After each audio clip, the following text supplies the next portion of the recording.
রাতে আমাদের বাসায় গেস্ট এসেছে। তো গেস্ট আসার আগে যে কাজগুলি করেছি সেটাই থাকছে এই ভিডিওতে। আসসালামু আলাইকুম, সবাইকে ওয়েলকাম জানাচ্ছি আমার চ্যানেল রুমিস ফ্যাশনেবল হাউসে। আমি ফারহানা ইয়াসমিন রুমি আপনাদের মাঝে অনেক দিন পর একটি ভিডিও নিয়ে এসেছি। আশা করি আজকের ভিডিওটি অবশ্যই দেখবেন। তো মেহমান আসা উপলক্ষে আমরা তো ঘর-দুয়ার সবাই একটু গুছগাছ যাই থাকুক না কেন এমনি নরমালি, কিন্তু মেহমান আসা উপলক্ষে খুব সুন্দর করে চেষ্টা করি একটু ক্লিন করার। মেহমান দাওয়াত দিয়েছি রাতের জন্য, তো সারাদিনই টুকটাক করে সময় যাচ্ছে। ঘর-দুয়ার একটু ঝাড়া-টাড়া দিয়ে বেডশিট-টেডশিট চেঞ্জ করা সেটা করে নিয়েছি। নিয়ে রান্না করতে চলে যাচ্ছি, কারণ হচ্ছে রান্নাটা একটু সকাল থেকে আয়োজন শুরু করছি, না হয় হয়তো সেরে উঠতে পারবো না এর জন্য।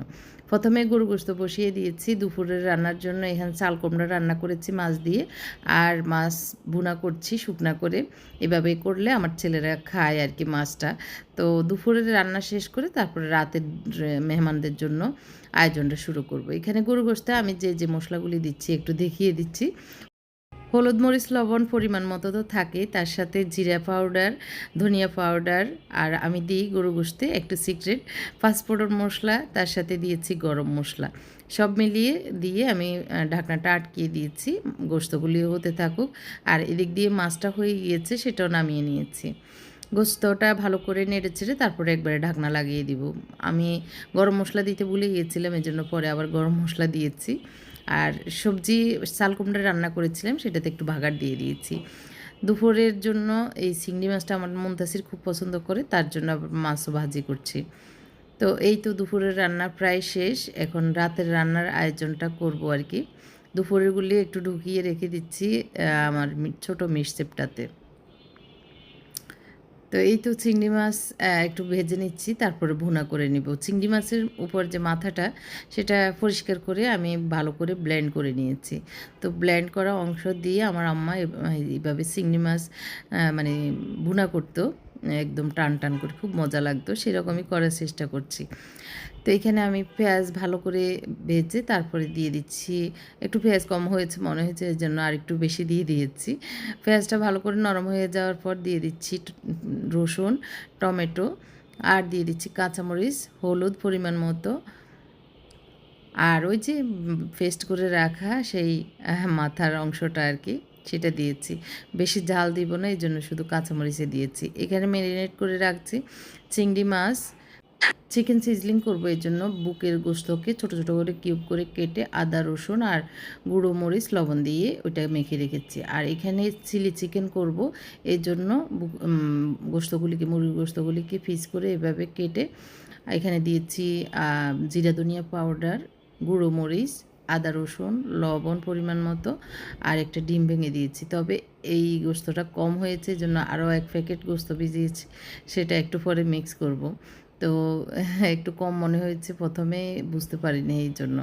আর চিংড়ি মাছগুলিকে এভাবে ভুনা করে নিচ্ছি আর কি। এখন ভালো করে ভেজে নিব, একদম যতক্ষণ না হয় ততক্ষণ পর্যন্ত এভাবে একটু সবজি দিয়েছি, দিয়ে ভালো করে নেড়ে ছেড়ে তারপরে নামিয়ে নিব আর কি। তো এইভাবে আমার আজকের দিনটা রান্নাবান্নায় যাবে আর কি। এখানে সরিষার তেল নেই, আমি ওই চিকেন উইংস করব, সেই জন্য আবার সরিষার তেল দিয়ে চিকেন উইংসটা করলে মজা লাগে, তো ওই জন্য তেল ঢেলে নিয়েছি। তো এখানে তো চিকেন আবার অ্যাড করব, এই জন্য বাড়তি যে চিকেন হবে সেটুকুর আন্দাজ মতো আমি সব মশলাপাতি দিয়ে দিচ্ছি। আবার মুরগির যে বুকের মাংসটা মেখে রেখেছিলাম সেখানে একটু কম মনে হচ্ছে, ফ্রাইড রাইসেও একটা দিব। আবার ওই যে পপকর্ন ভাজি করে তারপরে চিকেন সিজলিংটা করব, তো এই জন্য ওখানেও আবার একটু বাড়তি দিয়ে দিচ্ছি। তো আদা রসুন এগুলি সব রেখে দিয়েছিলাম, এখন আবার বের করে আবার সব দিচ্ছি আর কি। তো এই তো মুরগি গোশত ভালো করে ধুয়ে তারপরে এখন দিয়ে দিচ্ছি। তো এভাবে আমি এগুলিকে ম্যারিনেট করে এখন মানে 12টা-1টার সময় আর কি এখন রেখে দিচ্ছি ফ্রিজে। তো এগুলিকে রাতেই ঠিক করব, বা মাগরিবের আগে পরে আর কি। তো এখন ঢাকনা দিয়ে ফ্রিজে রেখে দিই, তাহলে ম্যারিনেটের কাজও হবে, ভিতরে ঢুকবে, আবার এদিক দিয়ে আমি অন্য কাজও করে নিতে হবে এই আর কি। তো এখনও কাজ শেষ হয় নাই। চিকেন উইংসটা আছে সেটা এখন ধরবো। চিকেন উইংসটা আমরা খুব পছন্দ করি, এর জন্য চিকেন উইংসটা করে নিচ্ছি। তো ডানাগুলির মাথায় কিন্তু একটা নখ থাকে, সেটা ফেলে দিচ্ছি। আর একদম পুরো ডানাটা মানে বাহু থেকে রাখলে ভাজি করতে অসুবিধা হয়ে যায়, এর জন্য 2 ভাগ করে নিয়েছি। ভালো করে ধুয়ে গুঁড়ো মরিচ দিয়ে দিচ্ছি, আদা রসুন দিয়ে দিচ্ছি পরিমাণ মতো। তারপরে দিয়ে দিব একটু জিরা ধনিয়া পাউডার। ভালো করে এগুলিকে মেখে রেখে দিব। তো আমি বেশি মশলা ইউজ করছি না, জাস্ট এটুকু করে এখন ডেজার্টের জন্য ডেজার্টটা তৈরি করে নিচ্ছি। আজকে আমি কোকোনাট ফুডিং বানাবো, এর জন্য কোকোনাট ভালো করে পানি দিয়ে একটু কুসুম গরম পানি দিয়ে রস নিয়ে নিচ্ছি, মানে দুধ নিয়ে নিচ্ছি আর কি, এর নারকেলের। তো ভালো করে চিপে 2 বার করে নিয়ে এভাবে করে নিচ্ছি। তো এইতটুকু হয়েছে, মানে 1 কাপের কাছাকাছি হয়েছে আর কি। তো এটা রেখে দিয়েছি। আমি 4টা ডিম দিয়ে করব, আর 1 পট কনডেন্স মিল্ক দিয়ে দিচ্ছি, পুরোটাই দিয়ে দিয়েছি। আর এখন 4টা ডিম ভেঙে দিয়ে দিব। নারকেল দিয়ে এই মানে পুডিংটা আপনারা করে ট্রাই করতে পারেন, মজাই লাগে। নারকেলটা যখন দাঁতে পড়ে চিবিয়ে খেতে খুবই টেস্ট লাগে। আর নারকেলের যে ঘ্রাণটা, এটা তো আমাদের কাছে সবসময় অনেক ভালো লাগে। নারকেলের তরকারি, নারকেলের যে কোনো কিছু আর কি। তো আমি ওই যে মিল্কটাও দিয়ে দিচ্ছি, আর দিয়ে দিচ্ছি একটু ভ্যানিলা এসেন্স।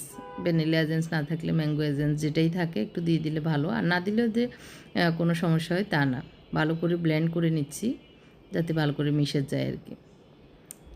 তো এখন আমি ওই যে এই বাটিটাইতে দিয়ে দিব একবারে, এজন্য এটাতেই দিয়ে দিচ্ছি আর কি। আর একটু ব্লেন্ড করে দিয়েছি, একটু বসে গিয়েছে নিচে, এর জন্য।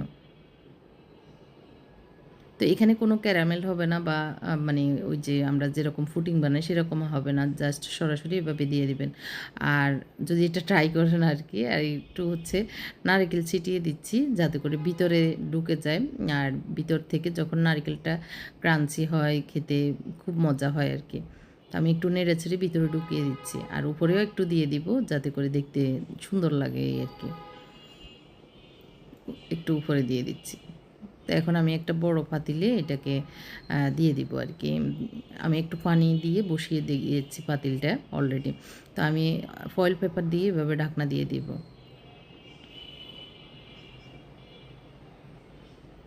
তো এখানে পানি বসিয়ে রেখেছিলাম আগে, এখন একটা স্ট্যান্ড দিয়ে তারপরে এটাকে দিয়ে দিচ্ছি। বেশি সময় লাগবে না, 15-20 মিনিটের ভিতরেই হয়ে যাবে। তো একটু ঢাকনার ছিদ্র বন্ধ করে দিচ্ছি, বাষ্পটা না যায়। তো এর ভিতরে হয়ে গেছে অলরেডি, দেখতেও খুবই সুন্দর ছিল।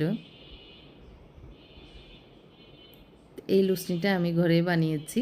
তো 2 রকমের 2টা খুবই সুন্দর হয়েছে। আপনাদেরকে দেখাবো আর দেখানো হয়ে উঠছে না। তো একটা হচ্ছে রাউন্ড বানিয়েছি, আরেকটা হচ্ছে স্কোয়ার। আমরা ছোট, ছোট টুকরো কাপড় দিয়ে এরকম লুচনি নিজেরাই বানিয়ে নিতে পারি। তো একটু সময় লাগে কিন্তু দেখতে সুন্দর লাগে এই আর কি। একটু লেস দিয়েছি, টুকরা কাপড়গুলিকে জয়েন দিয়ে এভাবে বানিয়ে নিয়েছি। তো এটা ম্যাট হিসেবেও কাজ করবে, আবার গরম বাটি ধরতেও সুবিধা হবে। তো এদিকে আমেনা এসেছে একটু আগে। তো আমেনাকে দিয়ে এখন ঘর দুয়ারও গুছানো হয়েছে, আবার টেবিলে সব কিছু যেভাবে দিতে বলেছি ও দিয়ে দিয়েছে। তবে আঁকা-বাঁকা হয়েছে, এজন্য আমি ঠিকঠাক করে রেখে দিচ্ছি।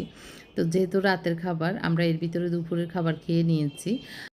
তো সেটা আর দেখানো হয়নি। সবাই নামাজ কালমা পড়ে দুপুরের খাবার ওই যে আমাদের কাউন্টার টপে খেয়ে নিয়েছি, ব্রেকফাস্টে ইয়েতে টেবিলে।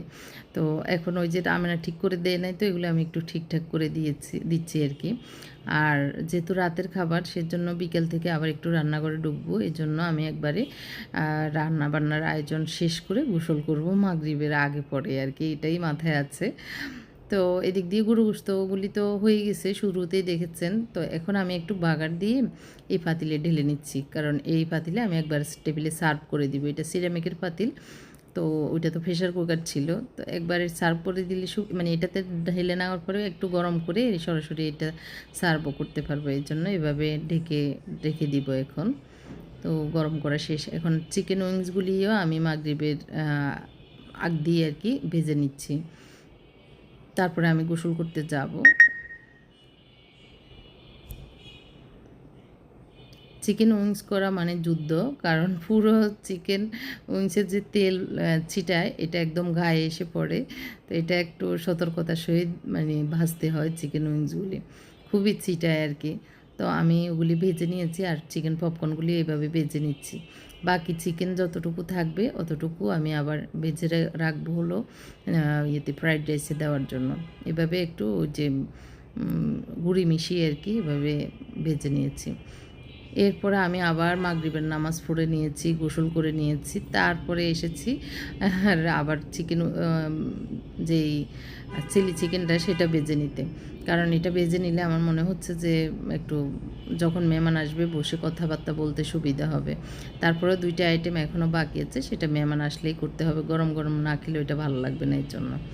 তো চিকেনগুলি এভাবে ভেজে নিচ্ছি লাল লাল করে, দেখতে অনেক বেশি মজার হয়েছে, দেখতে বোঝা যাচ্ছে। এদিক দিয়ে ফ্রাইড রাইসটাও করে নিচ্ছি। ফ্রাইড রাইসে আমি 4টা ডিম ভেঙে দিয়েছি আর 3 পট চাউল রান্না করব, একটু বেশি হবে আর কি। আর একটু চিংড়ি মাছ দিয়ে দিয়েছি, দিয়ে দিব এখন ওই যে ভেজে রাখা চিকেনগুলি। একটু অর্ধেক অংশ আমি উঠিয়ে রাখছি, এটা মাঝখানে দিব এই জন্য। এখানে গাজর একটুখানি দিয়েছি, গাজর বেশি দিলে আমার ছেলেরা আবার একটু পছন্দ করে না, বিরক্ত বোধ করে এই জন্য। আর এখন রাইসগুলি তো সকালে রান্না করে রেখেছিলাম, সেগুলি দিয়েছি। চিলি সস দিয়েছি, সয়া সস দিয়েছি, পাতাকপি, তারপরে ম্যাগি সস, ফিশ সস এগুলি দিয়ে দিয়েছি পরিমাণ মতো। তারপর কালো গোলমরিচ দিয়েছি, একটু মরিচ দিয়ে দিয়েছি আর কি, কাঁচামরিচ পেস্ট।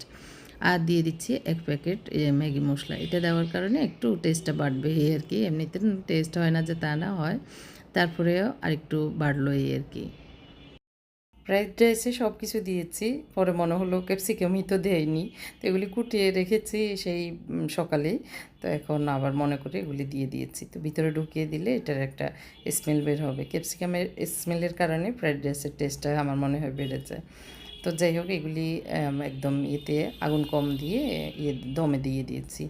চিলি সস, তারপরে হচ্ছে ম্যাগি সস, আর দিয়েছি সয়া সস, তারপর টমেটো সস। এগুলি হচ্ছে ওই যে চিকেন উইংস ভেজে রেখেছিলাম সেটার জন্য এবং সিজলিংয়ের জন্য আর কি। তো এইগুলি একটু রেডি করে রাখলে সুবিধা হবে।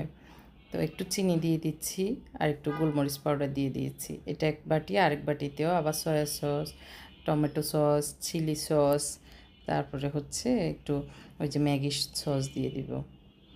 তো সব মিলিয়ে এগুলি রেডি করে রাখলে একটু সহজ হয়ে যায়। এখন মাগরিবের নামাজ পড়ে আমি একটু গোসল করে নিয়েছি। মাগরিবের নামাজ পড়ে গোসল করে নিয়ে এই পর্যায়ে আমার কাজের অগ্রগতি একটু দেখিয়ে দিচ্ছি। পুরো ঘর গুছানো হয়েছে আমেনা সহ, আমেনার বদলতে। আর এদিক দিয়ে রান্না বান্না, একটু লাইট দিই, মাত্র লাইট অফ করছি, আবার লাইট জ্বালিয়ে দিই। এখানে হচ্ছে গরু গোস্তগুলি, গরু গোস্ত রান্না করে এভাবে রাখছি। মানুষ মেহমান বেশি না, 3 জন আর কি। আর চিকেন উইংস ঠিক করব, এখন রেডি করে রেখেছি। এগুলি পপকর্নগুলি এভাবে চিকেন পপকর্ন এভাবে ভেজে রেখেছি, এগুলি দিয়ে একটু ভেজিটেবল করব আর কি, চিকেন ভেজিটেবল যেটা। আর এখানে হচ্ছে রাইস, ফ্রাইড রাইস একটু দমে দিয়ে রেখেছি, আর একটু হলে 5-7 অফ হয়ে গেছে, আর একটু 5-7 মিনিট হলে আমি বন্ধ করে দিব। এখানে সসগুলি রেডি করে রেখেছি, পাতিলগুলি রেডি করে রেখেছি, এটাতে পপকর্নটা করবো আর এটাতে চিকেন উইংসটা করবো। আর ফ্রাইটা এখনও বাকি আছে, চিকেন ফ্রাইটা আর একটু পরে করবো। আমি না দোয়া পাতলা করে দিয়ে গেছে, এখন যে পর্যায়ে আছে আর কি।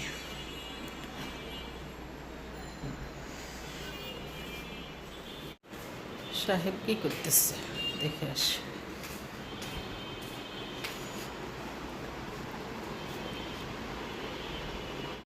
এখন প্রায় 9টা বেজে গেছে, এখনও মেহমান আসতেছে না।